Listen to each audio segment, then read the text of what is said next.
Audio clip number 18۔ اس میں انشاءاللہ عز و جل آپ سورہ بقرہ کی آیت نمبر 47 سے لے کر 49 تک کی تلاوت، ترجمہ اور تفسیر صراط الجنان سنیں گے۔ بسم اللہ الرحمن الرحیم۔ ترجمہ: اللہ کے نام سے شروع جو نہایت مہربان رحمت والا ہے۔ یا بنی اسرائیل اذکروا نعمتی التي انعمت علیکم وانی فضلتکم علی العالمین۔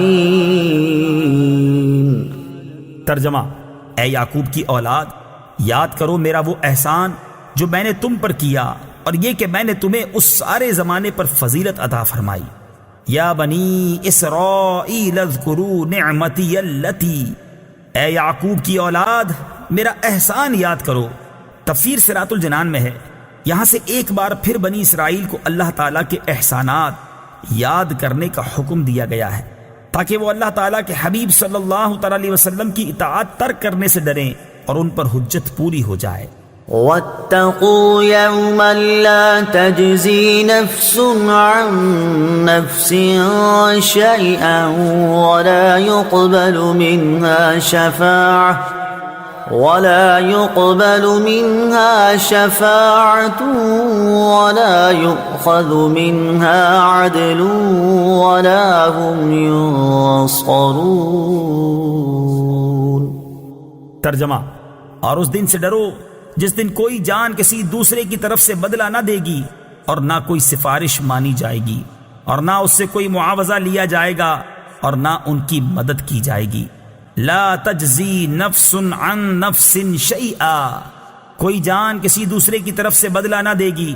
تفسیر صراط الجنان میں ہے، یعنی اے بنی اسرائیل، قیامت کے اس دن سے ڈرو جس دن کوئی بھی شخص کسی کافر کی طرف سے بدلہ نہ دے گا، اور نہ کافر کے بارے میں کسی کی کوئی سفارش مانی جائے گی، اور نہ اس کافر سے جہنم کے عذاب سے نجات کے بدلے کوئی معاوضہ لیا جائے گا، اور نہ ان کفار سے اللہ تعالیٰ کا عذاب دور کر کے ان کی مدد کی جائے گی۔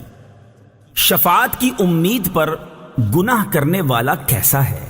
اس سے معلوم ہوا کہ قیامت کے دن کافر کو نہ کوئی کافر نفع پہنچا سکے گا اور نہ کوئی مسلمان۔ اس دن شفاعت صرف مسلمان کے لیے ہوگی، جیسا کہ دیگر آیات میں بیان ہوا۔ البتہ یہ بات یاد رکھنی چاہیے کہ شفاعت کی امید پر گناہ کرنے والا ایسا ہی ہے جیسے اچھے ڈاکٹر کے مل جانے کی امید پر کوئی زہر کھا لے، یا ہڈیوں کے ماہر ڈاکٹر کے ملنے کی امید پر گاڑی کے نیچے آ کر سارے بدن کی ہڈیاں توڑوا لے۔ وَإِذْ نَجَّيْنَاكُمْ مِنْ آلِ فِرْعَوْنَ يَسُومُونَكُمْ سُوءَ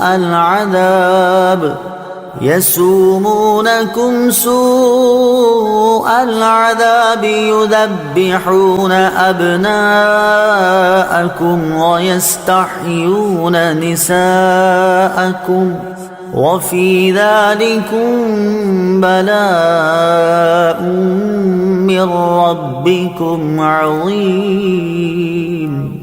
ترجمہ: اور یاد کرو جب ہم نے تمہیں فرعونیوں سے نجات دی جو تمہیں بہت برا عذاب دیتے تھے، تمہارے بیٹوں کو ذبح کرتے تھے اور تمہاری بیٹیوں کو زندہ چھوڑ دیتے، اور اس میں تمہارے رب کی طرف سے بڑی آزمائش تھی۔ وَإِذْ نَجَّيْنَاكُمْ مِنْ آلِ فِرْعَوْنَ، اور جب ہم نے تمہیں فرعونیوں سے نجات دی۔ تفسیر صراط الجنان میں ہے، اس سے پہلی آیات میں بنی اسرائیل پر کی گئی نعمتوں کا اجمالی طور پر ذکر ہوا، اور اب یہاں سے ان نعمتوں کو تفصیل کے ساتھ بیان کیا جا رہا ہے۔ چنانچہ ارشاد فرمایا کہ اے بنی اسرائیل، میری وہ نعمت یاد کرو کہ جب ہم نے تمہیں فرعون کی پیروی کرنے والوں سے نجات دی جو تمہیں بہت برا عذاب دیتے تھے۔ فرعون نے بنی اسرائیل پر نہایت بے دردی سے محنت و مشقت کے دشوار کام لازم کر رکھے تھے۔ پتھروں کی چٹانیں کاٹ کر ڈھوتے ڈھوتے ان کی کمریں اور گردنیں زخمی ہو گئی تھی۔ غریبوں پر ٹیکس مقرر کیے ہوئے تھے جو غروب آفتاب سے قبل جبرن وصول کیے جاتے تھے، اور جو ٹیکس نہ دے پاتا اسے سخت سزائیں ملتی تھیں۔ فرعون کا مختصر تعارف: جس طرح فارس کے بادشاہ کا لقب کسرا، روم کے بادشاہ کا قیصر اور حبشہ کے بادشاہ کا لقب نجاشی تھا، اسی طرح قبطی اور عمالقہ قوم سے تعلق رکھنے والے مصر کے بادشاہوں کا لقب فرعون ہوتا تھا۔ حضرت موسیٰ علیہ الصلوۃ والسلام کے زمانے کے فرعون کا نام ولید بن مصعب بن ریان تھا، اور اس آیت میں اسی کا ذکر ہے۔ اس کی عمر 400 سال سے زیادہ ہوئی۔ نیز اس آیت میں آل فرعون سے اس کے پیروکار مراد ہیں۔ یذبحون ابناءکم، وہ تمہارے بیٹوں کو ذبح کرتے تھے۔ تفسیر صراط الجنان میں ہے، فرعون نے خواب دیکھا کہ بیت المقدس کی طرف سے ایک آگ آئی اور اس نے مصر کو گھیر کر تمام قبطیوں کو جلا ڈالا، جبکہ بنی اسرائیل کو کوئی نقصان نہیں ہوا۔ اس خواب سے اسے بڑی وحشت ہوئی۔ کاہنوں نے تعبیر دی کہ بنی اسرائیل میں ایک لڑکا پیدا ہوگا جو تیری ہلاکت اور تیری سلطنت کی تباہی کا سبب بنے گا۔ یہ سن کر فرعون نے حکم دیا کہ بنی اسرائیل میں جو لڑکا پیدا ہو اسے قتل کر دیا جائے۔ یوں ہزاروں کی تعداد میں بچے قتل کیے گئے۔ قدرت الہی سے اس قوم کے بوڑھے جلد مرنے لگے تو قبطی سرداروں نے گھبرا کر فرعون سے شکایت کی کہ ایک طرف بنی اسرائیل میں موت کی کثرت ہو گئی ہے اور دوسری طرف ان کے بچے بھی قتل کیے جا رہے ہیں۔ اگر یہی صورتحال رہی تو ہمیں خدمتگار کہاں سے ملیں گے؟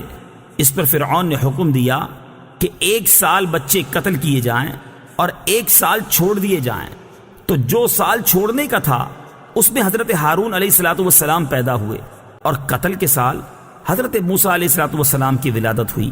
یہ واقعہ سورہ قصص کے پہلے رکوع میں کافی تفصیل سے بیان کیا گیا ہے۔ وَفِي ذَلِكُمْ بَلَاءٌ، اور اس میں آزمائش تھی۔ تفسیر صراط الجنان میں ہے، بلا امتحان و آزمائش کو کہتے ہیں، اور آزمائش نعمت سے بھی ہوتی ہے اور شدت و محنت سے بھی۔ نعمت سے بندے کی شکر گزاری اور محنت و مشقت سے اس کے صبر کا حال ظاہر ہوتا ہے۔